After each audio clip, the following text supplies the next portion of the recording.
আচ্ছা, সকালে না আমাদের বাসায় সবাই রুটি দিয়ে নাস্তা করতেই পছন্দ করে।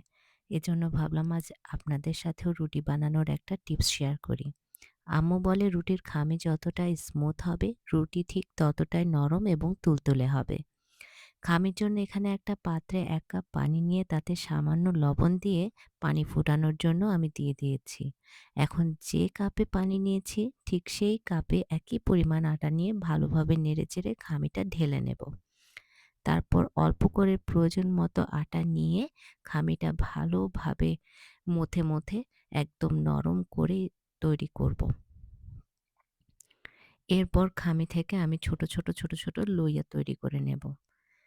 দেখতেই পাচ্ছেন আমি খুব সুন্দর করে খামিটা ভালোভাবে নেড়ে চেড়ে নরম করে তৈরি করে নেওয়ার চেষ্টা করছি। এই তো তৈরি হয়ে গেছে আমার খামি। এখন আমি একটা করে লইয়া তৈরি করে নিয়ে আটা নিয়ে ভালোভাবে রুটি তৈরি করব। রুটি গোল করার কোনো টিপস নাই। এটা রুটি তৈরি করতেই একসময় হয়ে যাবে গোল। আর গোল না হলেও সমস্যা নাই। রুটি খাওয়ার জন্য রুটি নরম, তুলতুলে আর একটু পাতলা হলেই খেতে ভালো লাগে। আপনারাও যদি গোল না করতে পারেন সমস্যা নেই। আমার মতো এদিক ওদিক টেনে-টুনে মাঝে মধ্যে গোল করে ফেলবেন।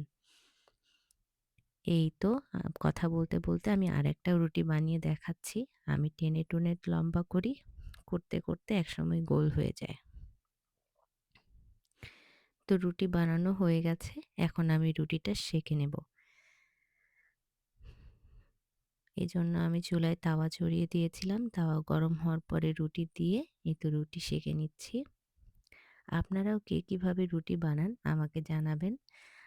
আমি রুটি বানিয়ে এখন রুটি সংরক্ষণও করি। আমার আরেকটি ভিডিওতে আমি অবশ্যই আপনাদের সাথে শেয়ার করব আমি কিভাবে রুটি বানিয়ে রুটি সংরক্ষণ করি এবং সেই রুটি প্রায় ১ মাস পর্যন্ত আপনারা খেতে পারবেন। তো এই কথা বলতে দেখেন রুটি বানানো শেষ, রুটি সেঁকাও শেষ। আল্লাহ হাফেজ। বাবাই।